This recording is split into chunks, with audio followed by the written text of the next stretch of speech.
তো আজকে আমাদের সাথে শান্তনু সেনগুপ্ত আছেন, উনি হিস্ট্রির প্রফেসর, রাইট? একদম, হ্যাঁ। তো আমাদের আজকে তো টপিক অফ ডিসকাশন হচ্ছে রিসেন্টলি রিলিজ মুভি ছাওয়া নামের, অ্যাবাউট সম্ভাজি মহারাজ। তো এই নিয়ে একটা হিস্টোরিয়ানের সাথে একটু কথাবার্তা আলোচনা করার আমাদের আজ সৌভাগ্য হয়েছে। তো সোজা মেন কোয়েশ্চেনটায় চলে আসছি যে সম্ভাজি মহারাজ কি হিরো? মানে যেভাবে যে কোনো ফিল্মে হিরোকে তো অল পাওয়ারফুল, অল গুড দেখানো হয়, বাট সেটাই কি এই ক্ষেত্রে সত্যি? এটা মানে ইতিহাসে খুব করে কেউ হিরো আর জিরো হয় না, মানে মানে এটা এত ব্ল্যাক অ্যান্ড হোয়াইট হয় না ব্যাপারটা। এবার definitely Sambhaji Maharaj had his own Times of glory, মানে উনি কিছু সাংঘাতিক কাজ হয়তো করেছেন, কিন্তু তা বলে মানে চন্দ্রের গায়ে কলঙ্ক থাকতে পারে আর সম্ভাজি মহারাজের গায়ে কলঙ্ক থাকতে পারে না, সেটা তো নয়। আর আরেকটা ব্যাপার হচ্ছে যে ইতিহাসের দৃষ্টিভঙ্গি থেকে সম্ভাজি মহারাজ কতটা প্রোডাক্টিভ কাজ করে গেছেন সেটাও আমাদের কাছে খুব বিচার্য। ইম্প্যাক্ট, হ্যাঁ, তার ইম্প্যাক্টটা খুব ইম্পর্টেন্ট। মানে তার কাজকর্ম আদৌ মারাঠাদের দীর্ঘ ইতিহাসের জন্য খুব একটা সুবিধাজনক ছিল নাকি সেটা একটু সমস্যার মুখে পড়েছিল, সেটাও তো বিচার্য বিষয়। এবং সেখান থেকে সম্ভাজি মহারাজের অন্তত যারা ইতিহাসবিদরা এই নিয়ে গবেষণা করেছেন, আমি যদুনাথ সরকারের কথা বলতে পারি, স্টুয়ার্ট গর্ডনের কথা বলতে পারি, সতীশ চন্দ্রের কথা বলতে পারি, তাদের চোখে খুব একটা মানে his not a good boy. আচ্ছা, সেটা ঠিক। তো এই যে সম্ভাজি মহারাজ, মানে আমি যাদের সাথে ছাওয়া দেখতে গেলাম তাদেরও এই ব্যাপারটাই যে আমরা বইতে পড়েছি যে তাকে কতটা টর্চার করা হয়েছে, মানে সে কতটা এক্সপ্যান্ড করেছে তার থেকে বেশি ইম্পর্টেন্ট সে কতটা টর্চার্ড হয়েছে। তো সেই টর্চারটা যতটা মুভিতে দেখানো হয়েছে, প্রায় 20-25 মিনিট ধরে দেখানো হয়েছে, তো আপনার কি মনে হয় সেটা বেশি দেখানো হয়েছে, কম দেখানো হয়েছে, সেটা normal, abnormal, too much? What's your take on it? মানে টর্চার হয়েছে তো, টর্চার তো হয়নি তো ইতিহাসও বলছে না, কিন্তু টর্চারটা কেন হয়েছে সেই বিষয়ে দেখিয়েছে সিনেমাতে কিছু? এটা মানে দেখিয়েছে হচ্ছে যে ও নিজের রিলিজিয়ান চেঞ্জ করতে চাইছে, এই জায়গাটা হচ্ছে আসল গল্প।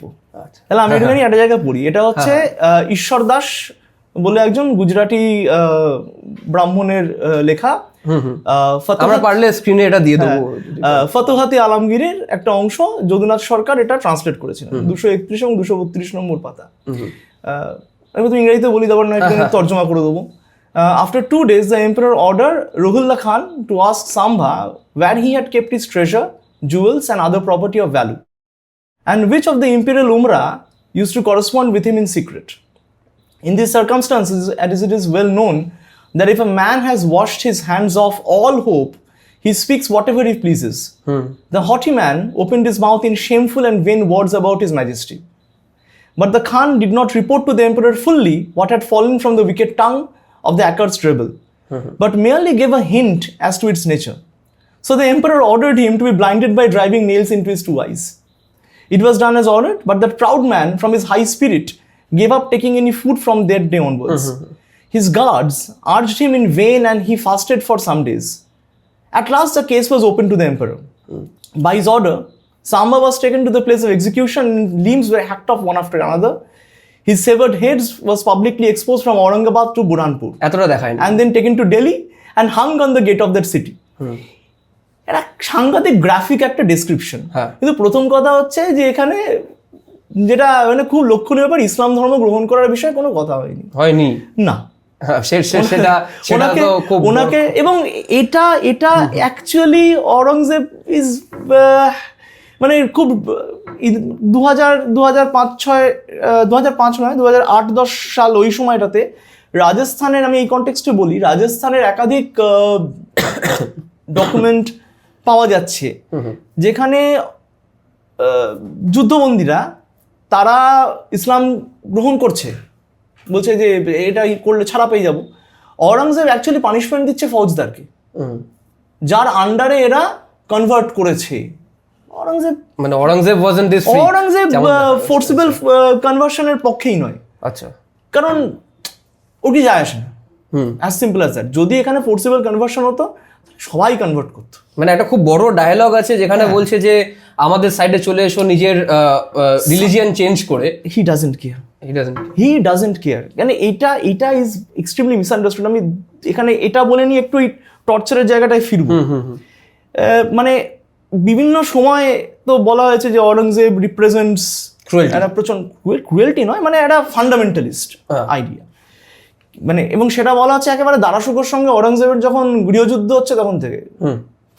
চার ভাইয়ের মধ্যে মুরাদ, দারাশুকো, ঔরঙ্গজেব এদের মধ্যে যখন যুদ্ধটা হচ্ছে, ফাইনাল ব্যাটল তো is between Dara Shikoh and Aurangzeb. Dara Shikoh মানুষটা অনেকটা মানে reminds you of Akbar, philosophical, Sufi, এইসব জিনিস ভালোবাসে।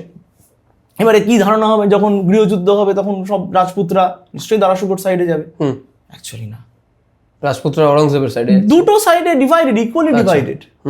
এবং মানে গৃহযুদ্ধের পরে ঔরঙ্গজেব যে সমস্ত রাজপুতরা দারাশুকোর পক্ষে লড়েছেন তাদেরকে তাদের জায়গাতেই রাখছেন। মারাঠাদের সঙ্গে লড়বার জন্য কাকে পাঠানো হচ্ছে? জয়সিংহকে। ঔরঙ্গজেব ডাজন্ট, জয়সিংহকেও তাহলে বলতে পারতেন তুমি আবার রিলিজিয়নটা চেঞ্জ করে দেখি। মানে Aurangzeb had Hindu officials, Aurangzeb had the most number of Hindu officials, মানে গোটা মুঘল ডাইনেস্টিতে। মুভিটাতে তো মানে সেটা তো হবেই, কারণ মুঘলদের মানসবদারিতে হিন্দু টার্মটা ইউজ করছি, বা কিন্তু নানান সেক্টের মানুষরা রয়েছেন। ঔরঙ্গজেবের সময় আমাদের এটা ভাবতে হবে যে তারা দক্ষিণে ঢুকছেন, তার আগে অব্দি দক্ষিণে সরাসরি কেউ ঢোকেননি। দক্ষিণে তো দক্ষিণে ব্রাহ্মণরা আছেন, দক্ষিণী ব্রাহ্মণরা মানসবদারি পাচ্ছেন। রাজপুতদের সঙ্গে ঔরঙ্গজেবের যখন সংঘাত হচ্ছে, একবার মেওয়ারের সঙ্গে একবার মারওয়ারের সঙ্গে, যেটাকে আবার দেখানো হয় যে ঔরঙ্গজেবের ভীষণ একটা হিন্দু বিদ্বেষ, কিন্তু আলটিমেটলি কি মেওয়ার এবং মারওয়ার দুটোর কোনোটাই খালিস জমি মানে খাস জমি হলো না। মেওয়ারে তিনি ইন্দর সিংকে বসালেন, মারওয়ারে অজিত সিংকে বসালেন। তো ডিপ্লোম্যাট, নট কিচ্ছু যায় আসে না ঔরঙ্গজেব বরং কেন তুমি কনভার্ট করলে বরং ও বেশি সুবিধা পেয়ে যাবে। তার মানে মুভিটা একটু ইসলামোফোবিক টাইপও হতে পারে। তো এবার তো যারা সিনেমা বানাচ্ছেন তাদের দায়িত্ব ইতিহাস দেখানো নয়, সমস্যাটা এখানে। কিন্তু আমরা যারা দেখছি আমাদের একটু ভাবতে হবে যে আমরা আজকাল অনেক কিছু প্রোপাগান্ডা দিয়ে চলছে, আমরা ইতিহাস দেখতে যাচ্ছি না আমরা সিনেমা দেখতে যাচ্ছি, সেটা একটু ভাবতে হবে আর কি। তো ঔরঙ্গজেব কতটা ক্রুয়েল ছিল, কারণ এইটা তো ক্রুয়েলটির কথা যেটা বলছিলাম, টর্চারের দিকে, হ্যাঁ ক্রুয়েলটির কথা যেটা বলছিলাম, ও কিন্তু নিজের বাবাকেও কিন্তু আটকে রেখেছিল ফর ইয়ার্স। এই সে তো মানে এখানে আমি এটা ওই কনটেক্সটে বলি আর কি, ক্রুয়েলটির বা খুব গ্রাফিক ক্রুয়েলটির যে, এবার আমরা ক্রুয়েলটিটাকেও, নো ক্রুয়েলটি ইজ সাপোর্টেবল সেটা কথা নয়, কোনো ক্রুয়েলটি হওয়া উচিত নয়, কিন্তু আমাকে ক্রুয়েলটিটাকেও সেই সময়ের প্রেক্ষিতে ফেলে একটু ভাবতে হবে। আমি এখানে মিশেল ফুকো বলে এক ফরাসি দার্শনিকের একটা বইয়ের একদম ওপেনিং সেকশনের কথা বলে শুরু করি। মিশেল ফুকো ডিসিপ্লিন অ্যান্ড পানিশ বইটিতে এক জায়গায় একটা মানে মধ্যযুগের ফ্রান্সের একটা মেলার বর্ণনা দিচ্ছে। তো সেখানে রাজার বিরুদ্ধে বিদ্রোহ করেছিল, এবং বিদ্রোহীকে শাস্তি দেওয়া হবে। শাস্তিটা কিরকম? তার 4 হাত পা 4টে ঘোড়ায় বেঁধে দেওয়া হয়েছে, ঘোড়াগুলোকে 4টে দিকে চাবুক মেরে মেরে চালানো হচ্ছে যাতে ওর হাতটা আস্তে আস্তে ছিঁড়ে যায়। এবার ফুকো বলছেন যে এই ব্যাপারটা এটা এখন আমাদের চোখে সাংঘাতিক খারাপ লাগছে, কারণ যেটা হচ্ছে যে মানে মডার্নিটি যখন আসছে, মডার্নিটির সঙ্গে সঙ্গে শাস্তির ধারণাটা পাল্টাচ্ছে। মডার্নিটিতে এসে এখন আমরা কি বলি? এখন আমরা বলি রিফর্ম, ঠিক, পেন্টিনিয়ারি। আমরা কিন্তু অন্য কিছু বলি না, আমরা মানে গরাত ফাটক এই কথা বলে উঠে যাচ্ছে। সংশোধনাগার, মানে তোমাকে আরেকবার সমাজে ফিরে আসবার সুযোগ দেওয়া হবে। কিন্তু যখন আমি মিডিয়েভাল কনটেক্সটে ভাবছি, মিডিয়েভাল কনটেক্সটে যখন ভাববো তখন এভাবে ভাবতে হবে যে রাজার বিরুদ্ধে বিদ্রোহ মানে রাষ্ট্রের বিরুদ্ধে বিদ্রোহ। এখন কিন্তু তা নয়। না, এখন তো আমি সরকারের বিরুদ্ধে কথা বলতে পারি, তার মানে কিন্তু আমি আমার দেশকে ভালোবাসি না। হ্যাঁ, আবার at the same point of time রাজার বিরুদ্ধে কথা মানে ঈশ্বরের বিরুদ্ধে কথা বলা, কারণ রাজা হচ্ছে basically the shadow of god on earth, god figure. হ্যাঁ, শ্যাডো অফ গড, ঈশ্বর দত্ত ক্ষমতা নিয়ে উনি রাজত্ব করছেন, এবং সেটা ইজ ট্রু ফর এভরিওয়ান।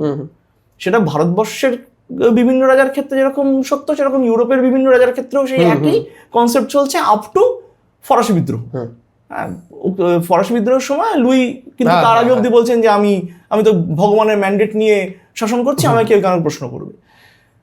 তাহলে এক্ষেত্রে কিন্তু এই বডিলি যে ইনজুরিটা ইনফ্লিক্ট করা হচ্ছে, সেটা কারণ হচ্ছে যে তুমি রাজার বিরুদ্ধে বিদ্রোহ করেছো, মানে ইটস আ ইম্প্যাক্ট অন রাজার বডি, তাই তোমাকেও বডিলি শাস্তি দেওয়া হবে। সাম্বাজির গপ্পটাও তো এক, মানে সাম্বাজিকে যখন যেটা ওই কত 1784 নাগাদ মনে হয়, যখন সাম্বাজির এগেনস্টে ওই একটা প্লট হচ্ছে ওনাকে খুন করবার, 1600 পয়জন করবার, হ্যাঁ সরি হ্যাঁ 1684 রাইট, হ্যাঁ। 1684 নাগাদ। তখন ওই প্লট করা হচ্ছে যে বিষ খাইয়ে মারাটারা হবে, একদম। হ্যাঁ, মাছে বিষ খাইয়ে মারা হবে কথা হয়েছিল। তো তখন তো উনি, এবং তার আগেও তো তখন তো উনি তাকে যারা প্লট করেছেন তাদেরকে মারছেন, বিভিন্নভাবে মারছেন, বিহেড করছেন, হাতির তলায় দিচ্ছেন। ঠিক দেখিয়েছি মুভি, ইভেন রাজারামের মাকে পয়জন করে মেরেছেন বলে একটা থিওরি আছে। সেটা। হ্যাঁ, এইটা তো এই violence and counter violence is very very much a product of the period. But এটা একটা শর্ট টার্ম ইউজ করবো, ল্যাক অফ স্পোর্টসম্যানশিপ। মানে অরঙ্গজেব আজকে আমার মনে হয় যদি আকবর হতো এবং তেমন একটা ভ্যালার নিয়ে একটা রাজা এসে সেইভাবে কথা বলছে উইথ প্রাইড, দেন হয়তো মনে হয় যে আচ্ছা হি হ্যাজ দ্য প্রাইড, তো আমি ছেড়ে দিই তাকে, না কি তাকে একদম টর্চার করে করে গুঁড়িয়ে দিই। তো সেই জায়গাটাতে কি আপনার কি মনে হতো? টক উইথ প্রাইড বলতে আকবরের থিওরি হচ্ছে যে মানে you can talk with your pride, I will give you your ওয়াতান, আই ডোন্ট মাইন্ড। সেই ট্যাকটিক্সটা আকবরের ছিল। আর অরঙ্গজেবের থিওরি হচ্ছে যে আমাকে I have to get rid of the Marathas some way. আচ্ছা, তাহলে তো ছাড়ার কোনো সিনই নেই আর সামওয়ে অর দি আদার। এবং উনি দেখছেন, এবং এখানে যেটা স্টুয়ার্ট গট, সাম্বাজিকে নিয়ে নানা রকম থিওরি আছে। যদুনাথ সরকারের মত হচ্ছে সাম্বাজি মানে 1 নম্বরের মদ্যপ এবং নারী সংক্রান্ত নানান দোষ। যদুনাথ সরকার নানা জায়গায় সেই কথাটা লিখছেন, বেশিরভাগ সময় ইনটক্সিকেটেড থাকে, রাগী হটি। ফ্রাঁসোয়া মার্তার বয়ান এক জায়গায় তিনি তুলে ধরছেন, যেখানে উনি বলছেন যে মানে সাম্বাজি এমন শুরু করেছে যে ওখানকার থেকে দেশাইরা সব পালিয়ে আসছে গোয়াতে পর্তুগিজদের কাছে, এসে বলছে যে মানে এর থেকে তো মুঘলরা ভালো, হ্যাঁ না, এইসব একদিকে কথা আছে। আবার স্টুয়ার্ট গর্ডন আরেকদিকে পরবর্তী সময় উনি যখন লিখছেন যে না এতটা ওকে মদ্যপ ইনটক্সিকেটেড এসব বলাটা ঠিক হচ্ছে না, he had his own logic. কিন্তু ওর রাজ্য পরিচালনার লজিকটা একটু গন্ডগোলের ছিল। মুঘলরা ঠিক যেরকম চাইছে ঠিক সেরকম করে পাচ্ছে, যা চাইছে মানে ঠিক অরঙ্গজেবের যা প্লয় ও তাতে পা দিচ্ছে। যে জন্যে এই যে একটা প্রশ্ন প্রথমবার তোমরা করেছিলে আর কি, যে ওর সঙ্গে কি বিশ্বাসঘাতকতা করছে, মানে এই বিশ্বাসঘাতকতাটাও অরঙ্গজেবের বা মুঘলদের একদম মানে স্ট্রাকচারের মধ্যে বসে যাচ্ছে আর কি। কারণ ও যত ওর বাকি দেশমুখদের এলিমিনেট করতে শুরু করছে, এবার তাদের জমিগুলো তাদের হাতে থাকবে নাকি সেটা নিয়ে একটা প্রশ্ন উঠছে। এক্স্যাক্টলি, আমার সেই একটা খুব ইম্পর্টেন্ট প্রশ্ন আছে এটা নিয়ে।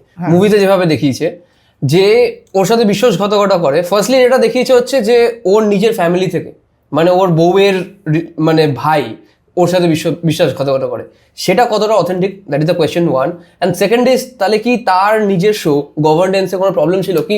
আমি তোমাকে ওই রিজনটা দিয়ে দিলাম, তুমি আমার সাথে থাকো, রাদার আমি তোমাকে বললাম না ওই রিজনটা আমার কন্ট্রোলে থাকবে, তাতে কি হলো, ও গিয়ে হয়ে গেল মুঘলদের ফরে। এই দুটোই তো হচ্ছে, ওনাই তো মানে খুব একটা ডিপ্লোম্যাটিক ছিলেন না আর কি। এবং এবার এইটা যে বিষয়টা আমরা খুব মানে বিশ্বাসঘাতকতা ভাবছি, এটা কিন্তু এটাও আবার ওই সময়কার একটা প্রোডাক্ট। আন্দ্রে মিঙ্ক বলে এক ইতিহাসবিদ আছেন, তিনি এটাকে বলছেন যে আল হিন্দ বলে তার বইটির নাম, উনি বলছেন এটাকে বলে ফিতনা। ফিতনা হচ্ছে to change camps to a stronger side. আমি দেখতে পাচ্ছি মানে যখন দেশমুখরা দেখছেন যে একে দিয়ে তো হবে না, মানে আমরা মানে constantly under pressure of the Mughals, defect করছে। আর এটা কি ফ্যামিলির ভেতর থেকে এসে এমন, ফ্যামিলির ভেতর থেকে হচ্ছে, খুব কাছের লোকেরা করছেন। মানে একটা তো খুব মজার গল্প আছে, দুই দেশমুখ ভাইয়ের মধ্যে ঝগড়া হয়েছে, এবার তারা সেটা মেটানোর জন্য সাম্বাজির কাছে যাচ্ছে না, তারা যাচ্ছে না, তারা যাচ্ছে মুঘল ফৌজদারের কাছে। পরে আবার সেখানে দেখা যায় যে একজন ফেভার পেয়ে যাচ্ছে দেখে তখন আরেকজন আবার সাম্বাজির দিকে ফিরে আসছে। মানে হয়তো ওর অনেস্টি, ওর প্রাইড ওভার পাওয়ার করেছিল ওর গভর্নেন্স আইডিয়া। খানিকটা হতে পারে, সেটা খানিকটা হতে পারে। তবে ওর মানে ওই যেটা বললাম যে যদুনাথ সরকারের যেটা বারংবার ওকে নিয়ে অভিযোগ আর কি, যে খুবই ডুবিয়াস ক্যারেক্টার, মানে এত ডুবিয়াস ক্যারেক্টার হওয়ার ফলে সবার কাছে গ্রহণযোগ্যতা পাচ্ছে না।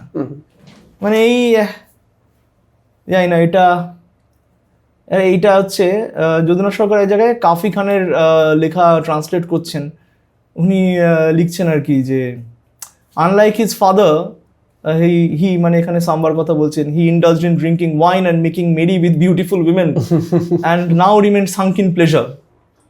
তো এই সমস্ত কথাবার্তা আর কি। এবং পরবর্তী সময় বলছেন আর কি, যেটা মানে শিবাজি তো একসময় ওকে প্র্যাকটিক্যালি বন্দি করে রাখতে বাধ্য হয়েছিল আর কি সেখানে। নিয়ে ছেলেকে, হ্যাঁ, সম্ভাজি একসময় তো বন্দি ছিলেন, মানে জানি না, মানে এটা নিশ্চয়ই দেখায়নি না এইসব দেখালে সিনেমা চলবে নাকি? মানে শিবাজি নিজেই তো একজন ফাদার ফিগার অফ মহারাষ্ট্র। হ্যাঁ, মানে এবং সে যদি একে বন্দি করে এর নামে আর সিনেমা চলবে না। মানে শিবাজি হ্যাড টু ডু ইট আর কি, মানে যা শুরু করেছিল। Shambhaji's own conduct brought matters to a crisis for having violated a beautiful Brahmin woman who was visiting the place of the palace on a religious festival.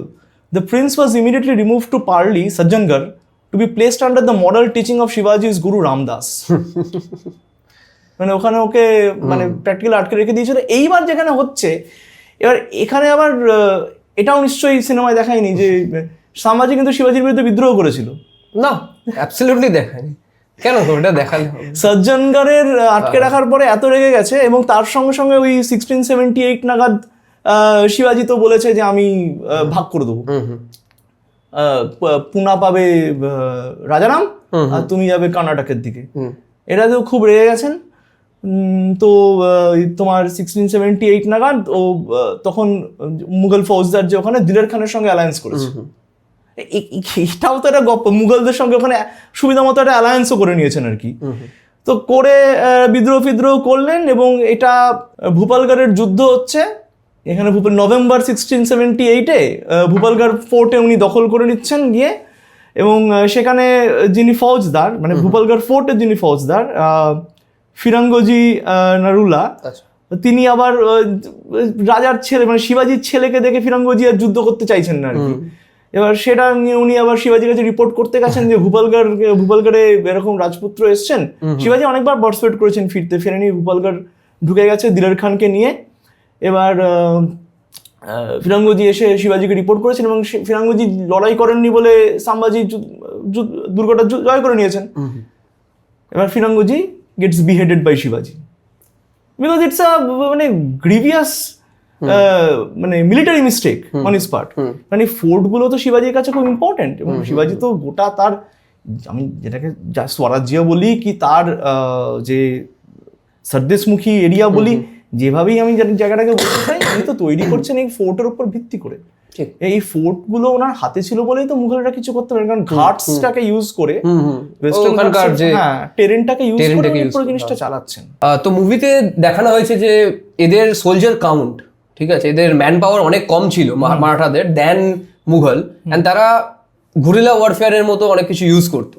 তো সেটা নিয়ে তার সত্য বা সেটার, হ্যাঁ, এটা তো মানে শিবাজির সময় থেকে তাই ওরা ইউটিলাইজ করেছেন, এবং সেরকম সাকসেসফুলি করেছেন, এবং সেটা তো করতেও হবে। যে কোনো অপেক্ষাকৃত ছোট গোষ্ঠী বা অপেক্ষাকৃত দুর্বল গোষ্ঠী যদি প্রবল পরাক্রমশালী গোষ্ঠীর সঙ্গে যুদ্ধ করে, তাকে ব্রেন দিয়ে করতেই হবে। কেমন ভাবে হতো?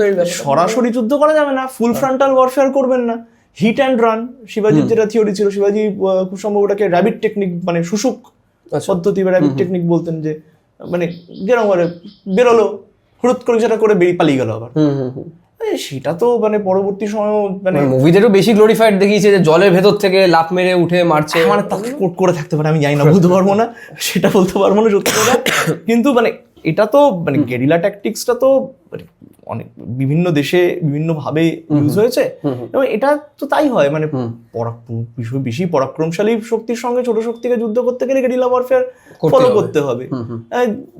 যেটা শিবাজি এই ফোর্টগুলোকে যখন ইউজ করতেন ওইভাবেই তো করতেন, যে ওই টেরেনটা ইউজ করবেন, রুক্ষ পাহাড়ি অঞ্চল, লুকিয়ে থাকা যাবে, হঠাৎ করে খাড়িতে আক্রমণ করা যাবে, আবার লুকিয়ে পড়া যাবে জঙ্গলের মধ্যেই। এই পদ্ধতিটা ইউজ করেছেন। সে তো পরবর্তী সময় ভিয়েতনাম যুদ্ধে, ভিয়েতনামের মধ্যে একটা ছোট্ট দেশ, তারা আমেরিকার সঙ্গে লড়াই করছে, এই তো একই পদ্ধতি। তো যেমন মুভিতে যেটা দরকার ছিল ওইভাবেই দেখানো হয়েছে, যে সম্ভাজি মহারাজকে অনেকটাই ভালো দেখানো হয়েছে অ্যান্ড অরঙ্গজেবকে অনেকটাই খারাপ দেখানো হয়েছে। বাট দ্য ফ্যাক্ট ইজ যে আমরা যদি ইন্ডিয়ান হিস্ট্রি দেখি, অ্যারাউন্ড ধরুন 1680 থেকে 1720 এরকম টাইম, যতক্ষণ না অরঙ্গজেব মারা যায় ততক্ষণ 1707 যতক্ষণ না অরঙ্গজেব মারা যায়, গ্রিন কালারটা কিন্তু বাড়ছে ইন্ডিয়ান ম্যাপে, মানে মুঘল এক্সপ্যান্ড করে যাচ্ছে। আর মারাঠা কিন্তু সে শিবাজি মহারাজের সময় হোক কি সম্ভাজি মহারাজের সময় হোক, মারাঠা এক্সপ্যান্ড করতে পারেনি। তো এই জিনিসটা কিভাবে দেখেন যে if they were that great and this person was not that great, then সে পারলো কি করে এক্সপ্যান্ড করতে এতটা, আর এরা পারলোই না ওই টাইম পিরিয়ডটাতে? না মানে এক্সপ্যানশনের সঙ্গে যে খুব গ্রেটনেসের সম্পর্ক আছে সেটা মানি না, কিন্তু যেটা ব্যাপারটা হচ্ছে যে মারাঠাদের তো ওর বেশি এক্সপ্যান্ড করবার কথাও নয়।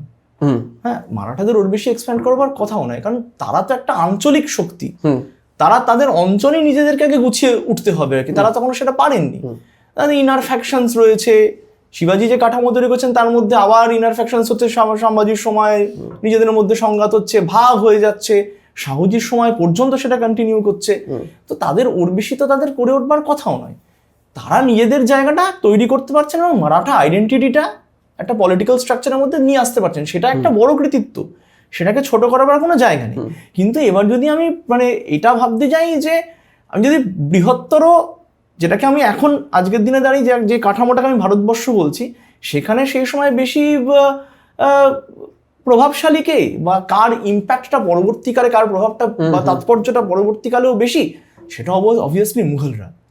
কারণ তারা তো একটা আরো বৃহত্তর অনেক দিন ধরে আছে, আরো শাসন করছে। এবং এই যেটা আমরা এই পডকাস্ট শুরু হওয়ার আগে গল্পের ছলে যেটা আলোচনা করছিলাম যে ঔরঙ্গজেবকে তো এক্সপ্যান্ড করতেই হতো, তাকে সম্প্রসারণ করতেই হতো, কারণ সম্প্রসারণের উপর ভিত্তি করে মুঘল সাম্রাজ্যটা দাঁড়িয়ে রয়েছে। কারণ তাকে অনেক তার মানসবদার বা জাগিরদারদের সংখ্যা, দাবিদার অনেক বেশি, তাদেরকে সে জমি দিতে হবে।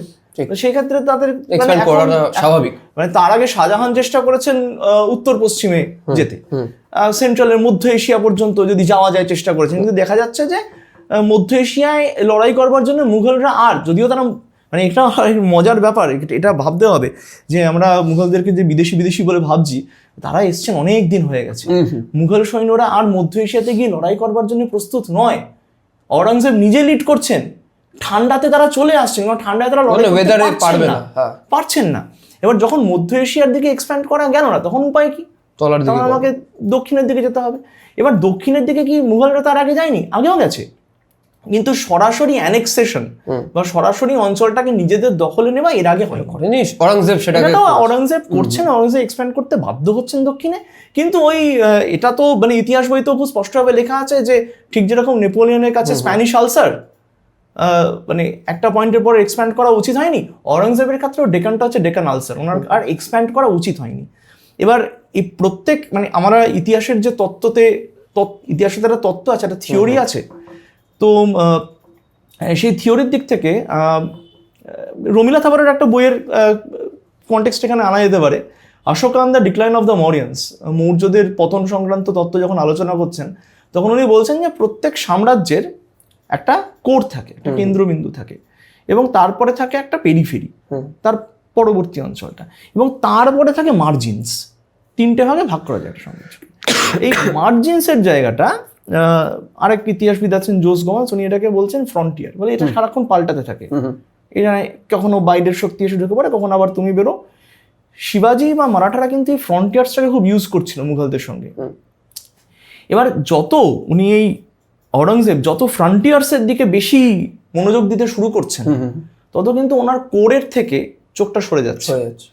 ওই সময়টা যদি আমরা ভাবি, ঔরঙ্গজেব যে সময় বাধ্য হচ্ছেন যে এবার আমাকে উত্তর ভারতে আবার ফিরতে হবে, ওনার ফেরা হয়নি, উনি ওনার 50 বছরের প্রায় শাসনকালের বেশিরভাগটাই উনি দাক্ষিণাত্যে কাটাতে বাধ্য হলেন ওই জায়গাটা আটকে গিয়ে। কিন্তু ততক্ষণে কিন্তু উত্তর ভারতে দরবার রাজনীতি শুরু হয়ে গেছে, জাগিরদারি সংকট দেখা দিচ্ছে, শিখ বিদ্রোহ, জাট বিদ্রোহ, সাতনামি বিদ্রোহ, একের পর এক বিদ্রোহ, এই যে একটা ভয়েড তৈরি হচ্ছে এই প্রবল এক্সপ্যানশনটা করতে গিয়ে, এটা মানে পৃথিবীর বিভিন্ন সাম্রাজ্যের ক্ষেত্রে এটা সত্য, এটা রোমানদের ক্ষেত্রেও সত্য। রোমানরাও যখন জার্মানির মধ্যে ঢুকলো তখন ওদের পক্ষে আর সামলানো সম্ভব হয়নি ওই এক্সপ্যানশনটা, আর ওরা তো ওইটা এক্সপ্যানশনটা গ্রিড থেকে আসছে না, ওটা necessity, it's a part of the politics. তো আমরা বেঙ্গলে বসে আমরা একটু বেঙ্গলের অ্যাঙ্গেলটা দেখে নিই যে উনি যখন বেঙ্গলে পর বেঙ্গল, বিহার এবং এই দিকটা পর রেড করেছিলেন বোধহয় 3-4খানা, তো সেই জিনিসটাতে তারাও কিন্তু ট্যাক্সেশন দিয়ে দিয়েছিল, বেঙ্গলের ওপর ট্যাক্সেশন, নবাবের ওপর ট্যাক্সেশন, এখানে জিনিসপত্র লুট করা, মিলিয়ন্স অফ লোককে মারা। তো সেই জায়গাটা কি তারা জাস্ট মুঘলকে রেপ্লিকেট করছে না? মানে তাদের প্রাইডটা কোথায় গেল, তাদের যে উইজডমটা কোথায় গেল তখন? না মানে এটা তো একটা মানে শাহু যে খুব সাংঘাতিকভাবে বর্গীদের কন্ট্রোল করতে পারছেন তা কিন্তু নয়। এই মানে বেঙ্গলে যারা ঢুকছে তারা সব ভাস্কর পণ্ডিতের আন্ডারে। শাহু বিভিন্ন জায়গায় বর্গীদের রেড করতে বলছেন, কারণ ওই যে বললাম ফ্রন্টিয়ার্স, আস্তে আস্তে মারাঠাদের ক্ষমতা যত বাড়ছে তত তাদের ফ্রন্টিয়ারটা তারা বাড়াবার চেষ্টা করবে। ফ্রন্টিয়ারটা এটা খুব মানে আমাদের হিস্ট্রির খুব জার্গন যদি আমি এটা ইউজ করি, লিমিনাল জায়গা। লিমিনাল বলতে অস্পষ্ট, ওখানে যে কে কখন থাকে কিছু বোঝা যায় না। এবার শাহকে একটা খেলা খেলতে হবে এখানে আর কি, আমি কতটা লিমিনাল স্পেস বাড়াতে পারি, কতটা ফ্রন্টিয়ার বাড়াতে পারি। এবার যতটা জায়গা থেকে আমি চৌতার সরদেশমুখী তুলতে পারবো সেটা আমার লাভ। তাহলে এখানেও তারা চৌদ দাবি করছেন, আলিবর্দী খান বা মুর্শিদ কুলি তারা বলছেন না দেবো না, মুর্শিদ নয়, আলিবর্দী খান দেবো না। দেব না বলতে তখন একটা প্রচন্ড সাংঘাতিক অত্যাচার এখানে শুরু হচ্ছে। অষ্টাদশ শতকের দিকে ঢুকে গেছি। অষ্টাদশ শতকে যখন আমরা ঢুকে গেছি তখন ওই আদি আধুনিকতার ধারণা চলে এসছে, ব্রিটিশরা এখানে ঢুকে বসে পড়েছে অলরেডি। এবার সেই সেন্সিবিলিটিটা কিন্তু আমাদেরকে আবার একটা নতুন জিনিস প্রশ্ন করতে বাধ্য করছে, যে এখানে যেটা হলো যে সরাসরি আলিবর্দী খানের সঙ্গে যুদ্ধ যে সব হয়েছে, একাধিক যুদ্ধ হয়েছে, কাটোয়াতে লাস্টে ফাইনাল যুদ্ধটা হলো কাটোয়ার কাছে। তার মাঝখানে যেটা হচ্ছে যে প্রচন্ড র্যাম্পেজ হচ্ছে, প্রচন্ড র্যাম্পেজ হচ্ছে বিভিন্ন জায়গায়, আমাল বৃদ্ধ বনিতা যাকে পারছে মারছে। কিন্তু সেটা আবার খানিকটা ভাস্কর পণ্ডিতের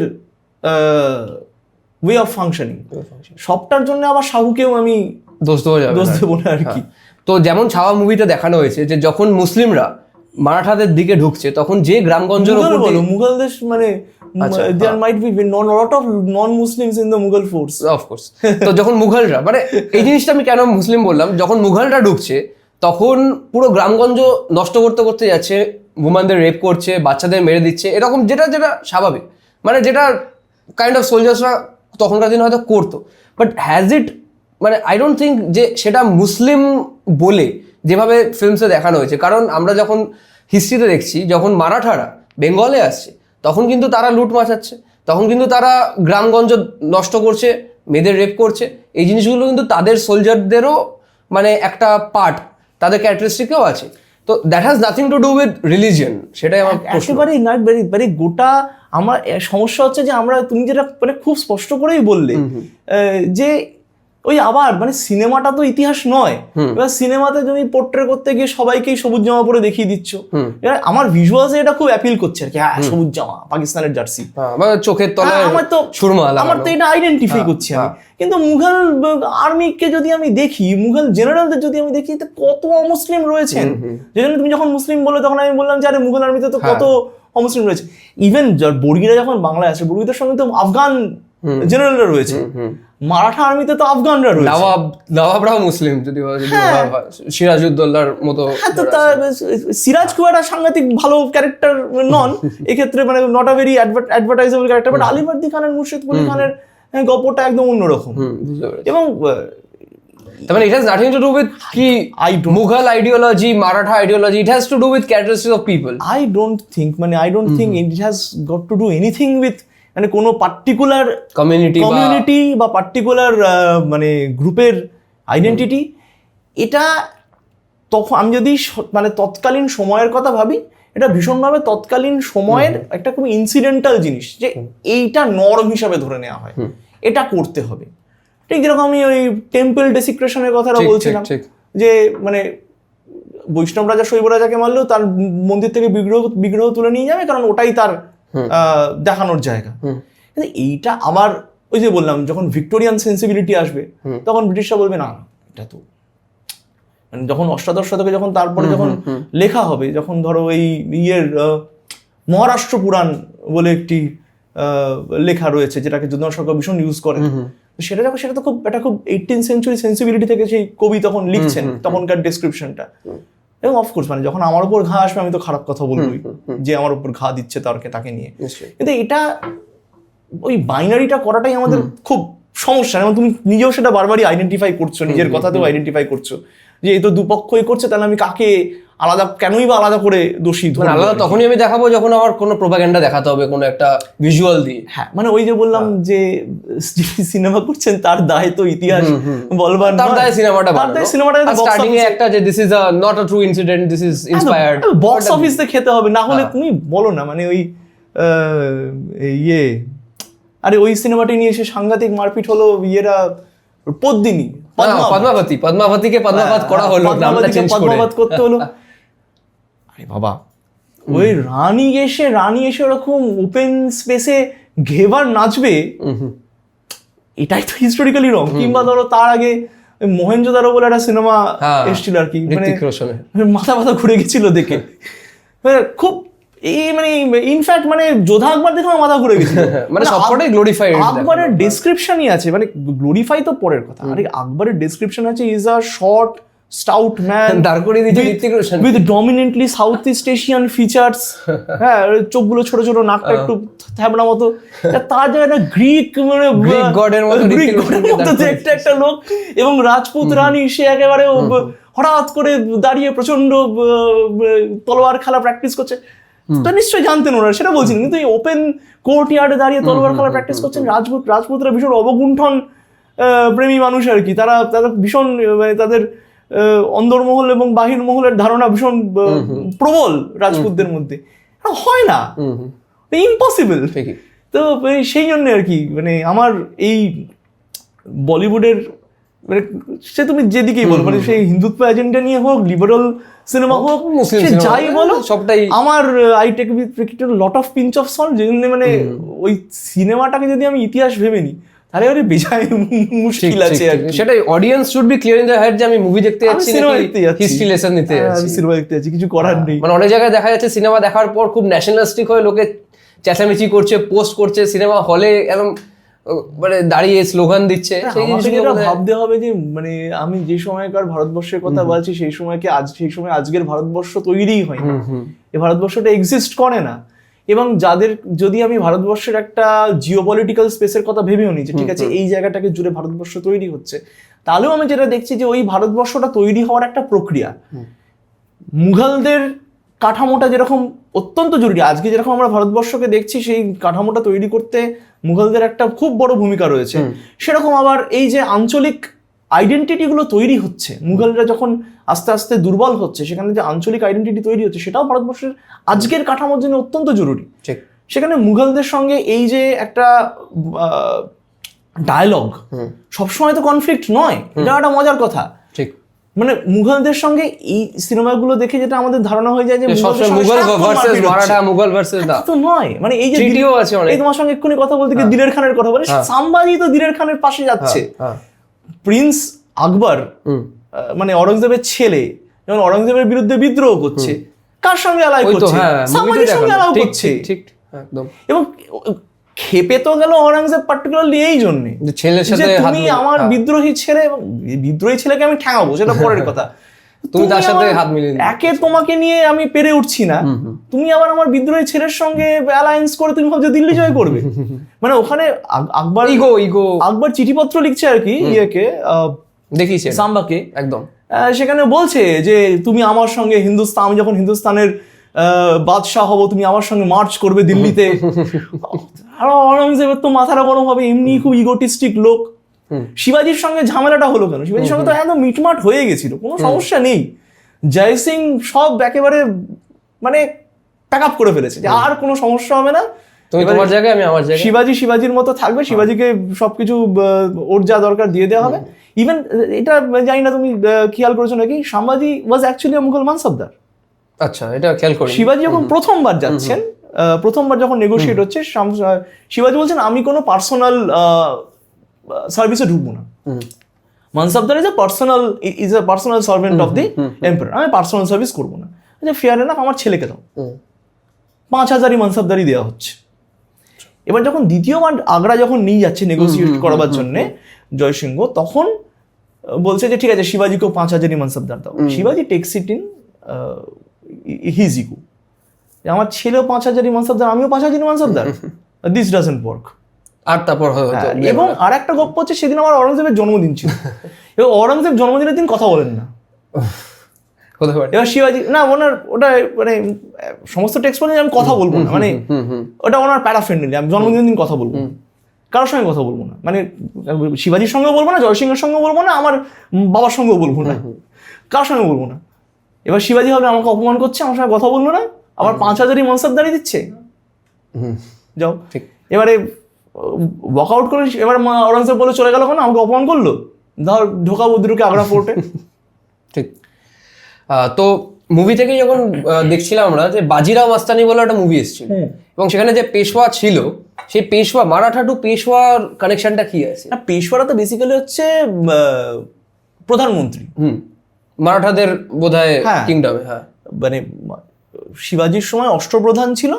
এবার এই অষ্টপ্রধানদের মধ্যে যিনি মানে প্রধানমন্ত্রী আর কি, এই তাকে পেশওয়া বলা হচ্ছে। এবং পরবর্তী সময় শাহুর সময় থেকে, শাহু প্রথমে বালাজি বিশ্বনাথ এবং তারপরে বাজিরাও, এরা যেটা করছে যে এই যে সমস্যাটা এই মাঝখানটায় শিবাজি পরবর্তী সময়টায় বা শিবাজি যেভাবে তৈরি করবার চেষ্টা করছিলেন সেখানটা থেকে এই বিভিন্ন যে দেশমুখ ফ্যামিলিগুলো রয়েছে, জমিদার ফ্যামিলিগুলো রয়েছে, ল্যান্ডেড ফ্যামিলিগুলো রয়েছে, তাদের মধ্যে যে সংঘাত, এই জায়গাটাকে এটাকে এক জায়গায় আনবার চেষ্টা করছেন। এই ল্যান্ডেড ফ্যামিলিগুলোকে একটা কোয়াসি বা কিছুটা একটা স্বাধীনতা দেওয়া, দিয়ে তাদেরকে তাদের মধ্যে একটা আন্ডারস্ট্যান্ডিং করানো, এই পুরো জায়গাটা কিন্তু তৈরি করছেন পেশওয়ারা। ঠিক। পেশওয়ারা কিন্তু রাজা নন। পেশওয়া বাজিরাও যে আছে, মানে পেশওয়া যখন বাজিরাও ওয়ান যে মানে মেন, সে তো আমরা জানি 1737 মুঘলদের হারিয়েছিল, দিল্লি ইনভেড করেছিল, যেটা মারাঠা কোনোদিনও করতে পারে। তো তাহলে পেশওয়া ইজ বেটার দেন মারাঠা হয়ে যাচ্ছে কি? না না, তখন তো না না, পেশওয়া ইজ বেটার দেন, পেশওয়া তো মারাঠাই রে বাবা। আচ্ছা, হ্যাঁ, মানে কিন্তু কারণ ওদের যে মারাঠাদের যে লিস্টটা চলছে, হ্যাঁ, এন্ড পেশওয়ার লিস্টটা ডিভাইড হয়ে গেল তখন। এইটা তো আবার আরেকটা ফেজ অফ দ্য মারাঠাস। আচ্ছা, পেশওয়ারা তো মারাঠাই, মানে পেশওয়ারা মারাঠা কনফেডারেসি, মানে এই বিভিন্ন দেশমুখদেরকে এক জায়গায় করতে পারছে, যার ফলে সেই সময় মারাঠাদের একটা নিজস্ব যে সামরিক ক্ষমতা সেটা অনেক বাড়ছে। এবার তার সঙ্গে সঙ্গে এই সময়টাও ভাবতে হবে যে এই মুঘল সাম্রাজ্য কিন্তু গোটাতে শুরু করেছে, ডাউনফল, সাংঘাতিক একটা কোল্যাপসের দিকে এগোচ্ছে। এই সময়টাতে মানে প্রচন্ড দরবার রাজনীতি চলছে, সেখানে ইরানি, তুরানি, হিন্দুস্তানি তিনটে গ্রুপে ভাগ হয়ে গেছে। আগের মতো মনসবদারদের, যেসব মনসবদারদেরকে আকবর থেকে শুরু করে জাহাঙ্গীর অব্দি, সরি অরঙ্গজেব অব্দি পেয়েছেন, সেরকম মনসবদাররা নেই। যারা সততই মানে খুব ট্যালেন্টেড, যেরকম মুর্শিদ কুলি খান বা আসফ জাহিরা কিংবা নিজামুল মুলক চিনকুলিজ খান, এরা কিন্তু নিজেরা আবার ছিটকে গেছেন। চিনকুলিজ খান হায়দ্রাবাদ তৈরি করছেন, আসফ জাহিরা ওদিকে আবাদে নিজেদের রাজ্য তৈরি করছে, মুর্শিদ কুলি খান বাংলাতে ঢুকে পড়ছেন, বাংলায় নিজের একটা সেমি ইন্ডিপেন্ডেন্ট জায়গা তৈরি করছেন। ফলে মুঘলরা ভেঙে গেছে। মুঘলদের তখন easier to defeat them, much easier to defeat them. এবং সেই সময় কিন্তু অফকোর্স মানে nothing to take it away from the Peshwas, যারা এই পুরো কনফেডারেসিটাকে দাঁড় করাচ্ছে। মানে টিল আহমেদ শাহ আবদালি আসছে, আহমেদ শাহ আবদালি আসার পর মানে তৃতীয় পানিপথের যুদ্ধের পর আবার একটা দুর্বল হয়ে যাচ্ছে, তো এরা দাঁড় করিয়ে দিচ্ছে সেই জায়গাটাতে। কিন্তু মানে they are Marathas only. It's a different, it's a phase of Maratha evolution. এবং সেখানে তো শাহুজির একটা কন্ট্রিবিউশন নিজের আছে। শাহুজির থেকেই শাহুজি যদি ওই Shahuji is giving the space to Balaji Vishwanath, স্পেসটা তৈরি করছে। তো রাজার অফকোর্স পেশওয়ারাই বগল। আপনার মনে হয় কি এরকম স্পেস যদি সম্ভাজি মহারাজও দিত লোকজনকে অ্যারাউন্ড, মানে হয়তো ওনার পক্ষে সম্ভব ছিল না। আচ্ছা, মানে আমি ওনার মানে ওনাকে তো ব্যক্তিগতভাবে চিনি না, তাই ওনাকে আর এখন ভিকি কৌশলের থ্রু দিয়েছি, খুব সাংঘাতিক ভাবে ওনাকে আমি দোষারোপ করতে পারবো না। কিন্তু হয়তো ওনার পক্ষে ওনার কনটেক্সটে সম্ভব ছিল না, বা ওনার যে নিজস্ব চিন্তাধারা পলিটিক্সের, সেই পলিটিক্সের চিন্তাধারায় ওই মানে ডিপ্লোম্যাসিটা নেই, ওই কূটনীতির আশ্রয় উনি নিচ্ছেন না। ওনার সবটাই খুব ফুল ফ্রন্টাল পলিটিক্স, এবং যেটা খুব একটা ফলপ্রসূ নয়। বুঝতে পেরেছি। তো পডকাস্টের এন্ডের দিকেই এসে গেছি। তো আমার এই প্রশ্নটা থাকবে যে আমরা সম্ভাজি মহারাজকে তাহলে এস্টাবলিশ কিভাবে করছি, অ্যান্ড উনি যদি মানে ধরুন এসকেপ করে যেত, উনি যদি ওখানে মুঘলদের জায়গায় আটকে না গিয়ে এসকেপ করে গিয়ে আরো 10 বছর আরো 15 বছর রুল করতো, তাদের কি মারাঠাদের বেটার হতো না ওয়ার্স হতো? আরো এক্সপ্যান্ড করতে পারতো, কারণ আফটার অল ওইটুকু পিরিয়ডে ও কিন্তু অনেকগুলো ওয়ার্স লড়েছিল। তো হি ওয়াজ আ ভ্যালিয়েন্ট ওয়ারিয়ার। হ্যাঁ, মানে ভ্যালিয়েন্ট ওয়ারিয়ার আর মানে একটা সাম্রাজ্যের কাঠামো তৈরি করার মধ্যে বিস্তর ফারাক। যে জন্যে বাবরকে কেউ মুঘল সাম্রাজ্যের প্রকৃত প্রতিষ্ঠাতা, মানে আন্ডার গ্রাজুয়েট লেভেলে তো সারাক্ষণ এই প্রশ্নটা আসে, বাবরকে কি মুঘল সাম্রাজ্যের প্রকৃত প্রতিষ্ঠাতা বলা যায়? তো সেখানে আমরা সবাই বলি যে হ্যাঁ, মানে শুরুটা করছেন ঠিকই, কিন্তু আকবরের হাতে মানে প্রকৃত সাম্রাজ্যের কাঠামো তৈরি হচ্ছে। কারণ মানে এক্সপ্যানশন, যুদ্ধে জেতা আর তার সঙ্গে একটা সাম্রাজ্যের কাঠামো তৈরি করার মধ্যে বিস্তর ফারাক আছে। এবার সেটা মানে আবারও ওই স্টুয়ার্ট গর্ডনের লেখার দিকে আসি একটুখানি। স্টুয়ার্ট গর্ডন এক জায়গায় বলছেন যে মানে সাম্ভাজি যে শিবাজির তুলনায় খুব আলাদাভাবে কাজ শুরু করেছিলেন তা কিন্তু নয়। উনি মোটামুটি শিবাজির পলিসিটাই ফলো করছিলেন এবং একটা পর্যায়ে অবধি হি ওয়াজ ট্রেন্ড বাই শিবাজি। শিবাজি চাইছিলেন যে মানে সাম্ভা উইল টেক ওভার, কিন্তু ওনার সমস্যাটা হচ্ছে যে উনি খুব মানে ভুল ডিপ্লোম্যাসি করছেন আর কি। ফলে উনি এসকেপ করে গেলেও ওনার বিরোধী যে গোষ্ঠীটা তৈরি হচ্ছিল, they were too powerful, they would have defected, তারা অন্যদিকে যেত এবং ওই ভাঙা একদলকে নিয়ে ওনার পক্ষে খুব সাংঘাতিক কিছু তখন করে ওঠাটা একটু মুশকিলই ছিল। তো one word answer, who is the Akbar of Marathas? Akbar of Marathas মানে অ্যাজ আকবর অফ মুঘলস, তেমন who is the Akbar of Marathas? আমার মনে হয় না এই কম্পিটিশনটা করা যায়, বাট মানে শিবাজি will come close, he is a very tolerant person. আমরা সো শিবাজি ইজ নট বাবার রেলিভেন্ট, শিবাজি বেটার দ্যান বাবার? এটা এইরকম বাইনারি করা যায় না, সত্যি কথা। শিবাজি তার নিজের কনটেক্সটে নিজের মতো কাজ করছেন। বাবার ইজ আ ট্রু এক্সপ্যানশনিস্ট, শিবাজি কিন্তু এক্সপ্যানশনিস্ট নন। শিবাজি অ্যাকচুয়ালি তো তার জায়গাটা তৈরি করছে। মোস্ট রেলিভেন্ট মারাঠা বলতে আমরা শাহু মহারাজকেই, যদি আমরা পরবর্তী মানে দীর্ঘকালীন মারাঠা সাম্রাজ্যের কথা ভাবি, তাহলে ডেফিনেটলি শাহু এবং তার পেশওয়ারা সবচেয়ে সিগনিফিকেন্ট। আরো বেশি ছিল দেন মুঘল আমরা জানি। তো did that help the British anyway? মারাঠারা আরো বেশি ছিল দেন মানে ডেট অনুযায়ী, মানে ব্রিটিশদের সময়কালে বলছো? সময় অবধিও কিন্তু মারাঠারা ছিল, মানে ওই সেই তো মানে মুঘলরা তো তার আগে অনেকটাই দুর্বল হয়ে গেছেন। ব্রিটিশদেরকে সেটা হেল্প করেছে কিনা বলছো? মানে মুঘলরা থাকলে কি ব্রিটিশদের সুবিধে হতো, নাকি ব্রিটিশরা আরো মানে ব্যাকল্যাশ ফেস করে তারা হয়তো ইন্ডিয়াকে ইনভেডই করতো? এবার মানে কোন সময়কার মুঘল সেটা আমাকে একটু ভাবতে হবে, মানে এবং সেই মুঘলরা ইভলভ করতে পারছে নাকি ব্রিটিশদের পলিটিক্যাল স্ট্রাকচারের সঙ্গে, সেটা একটা প্রশ্ন। মানে আসলে এই গোটা ব্যাপারটাই হচ্ছে যে আমি কোপ করতে পারছি নাকি, মানে ব্রিটিশরা যে স্ট্রাকচার অফ পলিটিক্স নিয়ে আসছে, কি যে টেকনোলজিক্যাল ট্রান্সফরমেশনটা নিয়ে আসছে, সেটার সঙ্গে কে কোপ করে উঠতে পারবে। সেটা আদৌ কোপ করে উঠতে পারবে না, সেটা একটা বড় প্রশ্ন। কিন্তু মানে এটা যদি আমরা ভাবতে শুরু করি যে ব্রিটিশ মানে মুঘলরা থাকলে ব্রিটিশরা ব্যাকল্যাশ ফেস করতো, এটা কাউন্টার ফ্যাকচুয়াল হয়ে যায়, আমরা জানি না। কিন্তু এখানে ওই বিষয়গুলো ভাবার এটাই যে সাফাভিডরা কি করলো, কিংবা ওটোমানরা ইউরোপিয়ানদের সঙ্গে টিকতে পারলো কিনা, এটাও একটা ভাবার জায়গা। সেখানে মারাঠারা আলাদা করে ব্রিটিশদের কোনো সুবিধা করে দিয়েছে বলে যেরকম আমি মনে করি না, সেরকম আমি এটাও মনে করি না যে মানে মুঘলরা তাদের ফুল পাওয়ারে থাকতো কিনা, আদৌ সেটা খুব সমস্যা, মানে প্রশ্নের বিষয়। কারণ সবটাই তো খুব ইনসিডেন্টাল, মানে ওই সময়ের যখন ব্রিটিশ ঢুকছে তখন মেইন ইন্ডিয়াকে রুল কে করছে? যখন ব্রিটিশরা not as a trade union, as a power ঢুকছে ইন্ডিয়াতে, তো মানে অ্যাজ আ পাওয়ার তো তোমার সেই 1750-55 আগে নয়।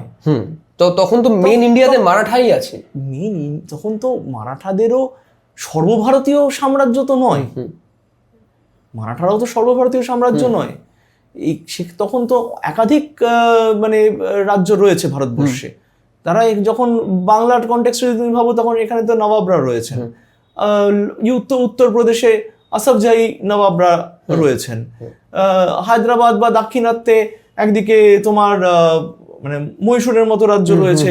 তারপর এদিকে তোমার এই কর্ণাটকের নিজামাতগুলো রয়েছে।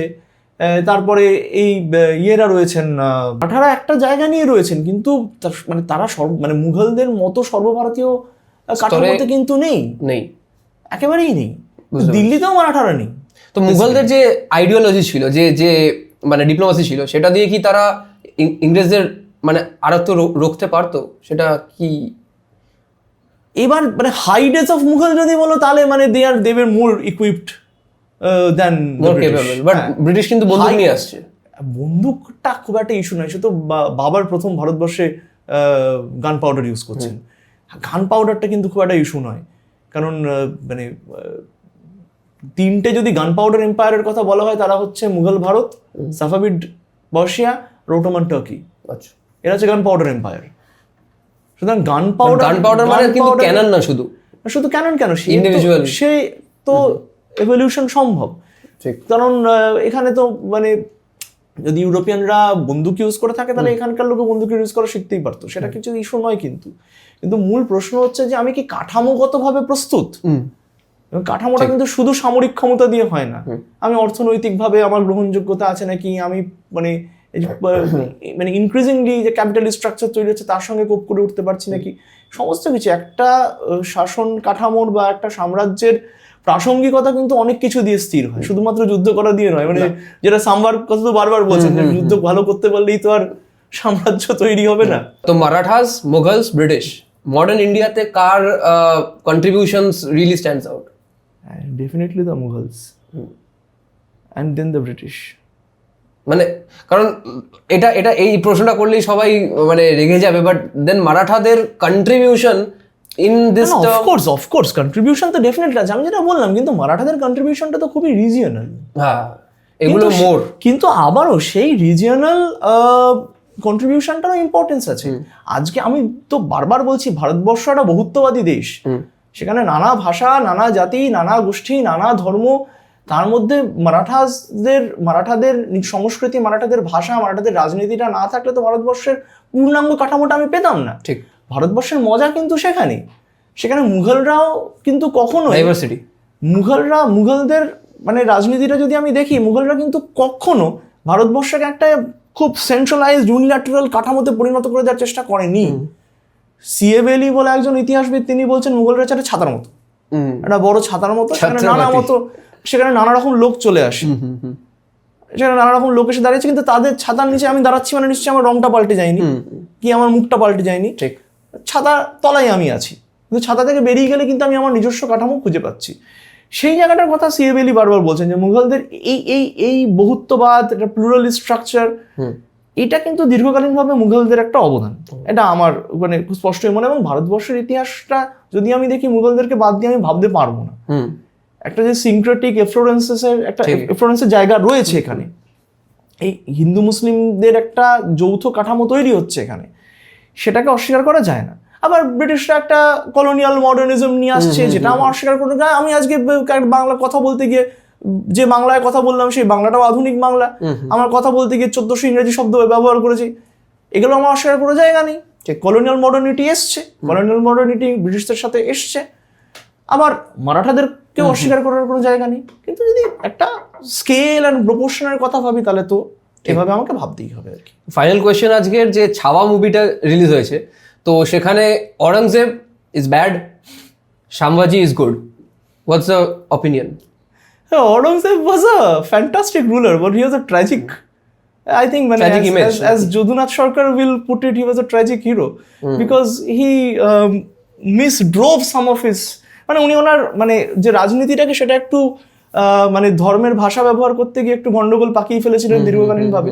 আমি সিনেমাতে যখন দেখতে যাচ্ছি, আমি এখন সিনেমা দেখতে যাই যখন আমি একটা হিরো আর ভিলেনকে দেখতে যাই, কিন্তু আমি যখন ইতিহাস নিয়ে গবেষণা করি, ইতিহাস পড়াই বা ইতিহাস পড়ি, আমি তখন হিরো বা ভিলেন দেখি না, বা দেখার কথাও নয়, কারণ ইতিহাসে কেউ হিরো নেই, কেউ ভিলেন নেই। মানে সেই জায়গাটা আমাকে দুটো জায়গায় দুরমভাবে ভাবতে হবে। সিনেমা দেখতে গেলে হ্যাঁ হিরো দরকার, ভিলেন দরকার, দেখবো একদম। এবার আমি যখনই সিনেমাটাকে দুজনের আলাদা পার্সপেক্টিভ থেকে দেখবো না, মানে সেটা আমার তখন খুব অন্যরকম মনে হবে। যখন ওয়ার্ল্ড ওয়ার ফিল্মগুলো দেখি, যেহেতু আমরা বেশিরভাগ ক্ষেত্রেই আমেরিকান সিনেমা দেখি, তখন আমাদের কাছে জার্মানরা বা জাপানিজরা তারা ভিলেন, ওদের মুভি দেখলে আমেরিকানরা বা ইউরোপিয়ানরা খুব মানে তাদের কষ্টটা বেশি মনে হয়, বাকিদেরকে খুব আমরা ডিহিউম্যানাইজ করে দেখি। সিনেমাতে সমস্যাটা হচ্ছে, যেটা সিনেমা তত্ত্বের লোকেরাও হয়তো বলবেন, আমরা সিনেমাতে যখন ভিলেনকে দেখি আমরা খুব ডিহিউম্যানাইজ করে দিই। হ্যাঁ, একদম। আমাদের করতে হয় সিনেমার খাতিরে। কিন্তু আজকে তো যে ডিহিউম্যানাইজ করা মুঘলটা সেও ইন্ডিয়ান, আর হিরো করা মারাঠা সেও ইন্ডিয়ান। এবং যে কোনো সিনেমাতেই যে ভিলেন সে তো human at the end of the day. এবং ওই লেটার্স ফ্রম আয়োজিমা বলে একটা সিনেমা আছে, তুমি দেখেছো কিনা আমি জানি না, তুমি ওটা দেখো। ওই সিনেমাটিতে ওই আয়োজিমা মানে দ্বীপে সেখানকার জাপানিজ সোলজারদের পার্সপেক্টিভ থেকে পুরো সিনেমাটা তৈরি। সেটা তৈরি করছেন আমার যতদূর আমার মনে হচ্ছে হ্যারিসন ফোর্ডেরই সিনেমা, ওটা আমার ভুল হতে পারে, কিন্তু ওটা ইটস অ্যান আমেরিকান ফিল্ম, কিন্তু জাপানি ভাষায় তৈরি হচ্ছে এবং জাপানি সৈন্যদের প্রেক্ষিত থেকে যখন সিনেমাটা তৈরি হচ্ছে, তখন কিন্তু আমরা দুদিকটা দেখতে পাচ্ছি। আবার তোরা তোরা তোরা বলে একটা সিনেমা আছে যেখানে পার্ল হারবারের অ্যাটাকের কথা। আবার পার্ল হারবার যখন আমি আমেরিকান পার্ল হারবারটা দেখছি তখন আমি একভাবে ভাবছি, আবার তোরা তোরা তোরা যখন আমি দেখছি তখন আরেকভাবে ভাবতে হচ্ছে আমাকে।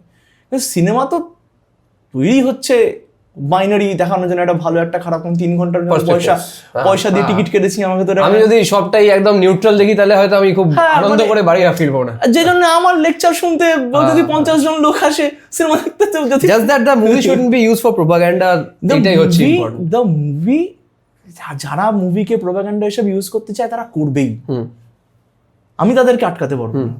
কিন্তু অ্যাজ আ ভিউয়ার আমাকে এটা ভেবে যেতে হবে যে আমি সিনেমা দেখতে যাচ্ছি, সিনেমা মানে ইতিহাস নয়। আজকের ট্যাগলাইন হচ্ছে যে movies are not history lessons. Cinema মানে ইতিহাস নয়, কখনো movies are not history lessons, they can be used as a supplementary. আমি আমার ক্লাসে একটা সিনেমা, আমি ক্লাসটা নেওয়ার পর একটা সিনেমা দেখিয়ে বলতে পারি যে একটু আইডেন্টিফাই করো তো কি কি ভুল আছে, কি কি ঠিক আছে। Cinemas are also not documentaries. ঠিক। তো সেই জন্য আমাকে এই দুটোর জায়গাটা আলাদা করতে হবে। তো লাভলি হ্যাভিং দিস কনভারসেশন। আজকে পডকাস্টটা খুবই ভালো হলো। My pleasure. Shantanu Sengupta sir আমাদের সাথে, থ্যাংক ইউ সো মাচ।